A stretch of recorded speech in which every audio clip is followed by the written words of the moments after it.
The official live-action Sword Online footage you all asking me about, so let's talk about it. A misty forest, probably Aincrad, could be floor 3 as a notable location, but forests with a somber atmosphere, they're not exactly a rarity. Some castle ruins with no identifiable shots, but still very likely Aincrad. A player walking in the fields, no recognizable scenery or outfit choices really, aside from, the black outfit, which is not exactly rare. A girl walking through some wheat fields, very reminiscent of Alicization. Rulit's fields are quite the iconic imagery for the arc, especially the War of Underworld visual. Some faraway castle with a lake nearby and some waterfall and what seems like a labyrinth tower in the back. Definitely Aincrad, could be floor 4's Yofel Castle or floor 9's Dark Elven main castle. A short sword and sun setting, but a distinct lack of a ceiling or the floor support pillars, which are actually lacking in most of the shots, if not all. And a shot from Alo looking up towards what looks like Yggdrasil, the World Tree. I won't capitalize on every second here, I'll be open from the get-go. No, I do not think this is from the live-action Netflix adaptation of Sword Online that's been in production hell for ages now, and I got a myriad of reasons to think that it isn't, and a myriad of other things that this video more likely is. What I will capitalize on, however, is my Lens Squad, SAO the First Day, 50k Klein, and many other channel merch. All available on my Teespring page, link is down below in the description, please do give it a look. For starters, we see at least content from Aincrad and Alo here at the bare minimum, with the potential of even Alicization if the Wheatfield assumption is correct. That is already way too much for what a Netflix season could contain. Think of the Avatar live action, that's a great comparison here. They barely covered book 1 and shifted pretty much everything around to make the pieces fit. Whereas here, at the very least, 2 entire arcs, as well as content from the Progressive series are clearly in the spotlight here. That is not something we can see from the Netflix live action in a given season. Secondly, the second red flag, the CGI quality.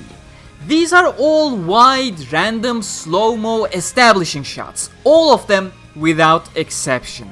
With the cinematography to be this, and exclusively this, it feels like, and the CGI quality displayed, it is not the CGI quality you'd expect from a Netflix live-action series. Whether you like the Netflix Avatar or not, the CGI is top-notch quality. Whereas the CGI we see here in this SAO reel goes back and forth between what I would call live-action advertisement stuff level, looking at you, Destiny live-action trailers of old, or some shots that even make me suspicious of AI-generated layers or some elements, like the birds here that remain way too static in their position, or the ones that appear and disappear, which admittedly could be caused by bitrate limitations on YouTube, or the Alo shot here, where the water simulation feels weird, for the lack of a better word, where the leftmost trail completely evaporates below the bridge. And most importantly, this trailer was part of the Sword Online Games 10th anniversary special event,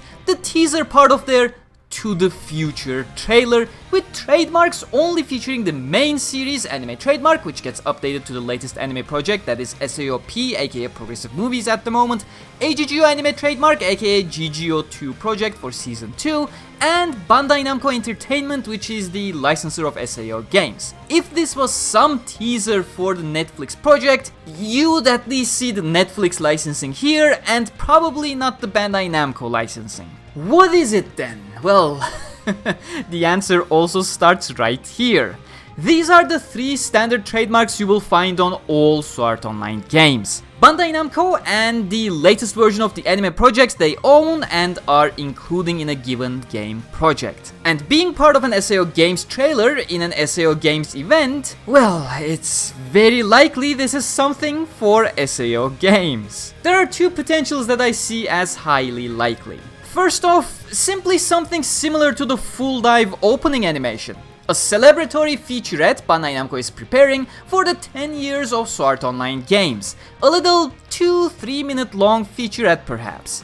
After all, the SAO Games series now has quite the history that started back in 2013 with Sword Art Online Infinity Moment that was remade into Hollow Fragment in 2014, followed by Lost Song in 2015, Hollow Realization in 2016, a non-canon and often not even acknowledged collab adventure with Axel World vs SAO in 2017, Fatal Bullet in 2018, Alsatian Licorice in 2020, and finally having a send-off to the SAO Gameverse with Last Recollection in 2023. So, we may be looking at a reel of recognizable locations.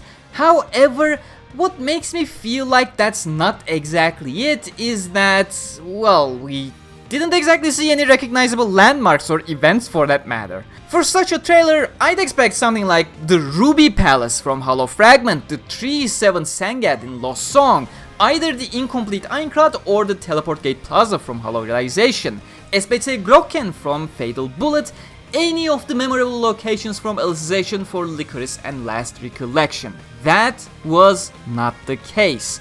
It really felt more of a, in quotes, generic, as in an overall portrayal of the SAO series, rather than specifically the Gameverse, was what we saw in these cuts. So, that leads me to two other likely potentials branching off of a single idea, especially when you consider the to the future aspect of the overall trailer here. The first one is, this could be a live action trailer aimed at the Western audience for the upcoming Sword Art Online Fractured Daydream.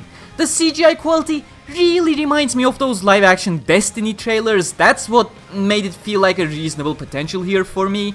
And also, the last time we had a significant marketing push worldwide for Sword Art Online games was back during Fatal Bullet. They figured the third-person arcade shooter was a good fit for the Western audiences and really pushed that gas pedal on that one. With Fractured Daydream building on Fatal Bullet's format, being a co-op raid-based live service style game in its focus rather than a lengthy visual novel first and foremost, they may just be going for that again. And I don't exactly know where this belief exactly comes from, and I did not have any research on this topic, but a lot of the times, there's this perception that people really like live action ads, so yeah, again, that is one potential. The second one, this could be a completely brand new project that so far we have heard absolutely nothing about. I'm not saying a game per se, but that would obviously be involved. Live action always highlights one aspect over all the others: realism. It's one of the reasons why people often push back against the idea of highly stylized series getting live action adaptations. However, especially for an advertisement, that strong realism point can be vital and beneficial in a very specific scenario: a VR project. It's been always talked about over the years by fans, oh how great it would be for Sword Art Online to get a proper VR project. It is the golden opportunity to promote it. You all remember those times for sure. Well, this may just be it. PlayStation/Sony, setting aside all the convoluted relationships of individual branches, they are a large part of the Sword Art Online production committee, as is Bandai Namco. Sony, as most of you are likely aware, have been one of the biggest pushers of the VR market, and they continue to do so. It would not surprise me in the slightest if they have partnered up with Bandai Namco for a virtual reality Sword Art Online game that they are getting ready to unveil at an, let's say, impactful date, or at the very least a VR experience of sorts that you can enjoy on your devices. But yeah, as I said at the very beginning, realistically, I do not expect this to be the live action SAO series on Netflix, or rather, currently, I have no reason to assume that it is, given the context of the teaser. If you get more news in the future with a different context, that opinion of mine may change, but at the moment, this is the stance that I am taking. We may even learn what it is as early as November 7, so not that far off. That's a date where I at least expect a big announcement or two from the SAO brand in general, November 7 being the clearing date of Aincrad, so we just need a little bit of patience. So, you know, just temper your expectations. That's all I got for you today. Thank you very much for watching, and I'll see you all in the next one. Until then, stay cool.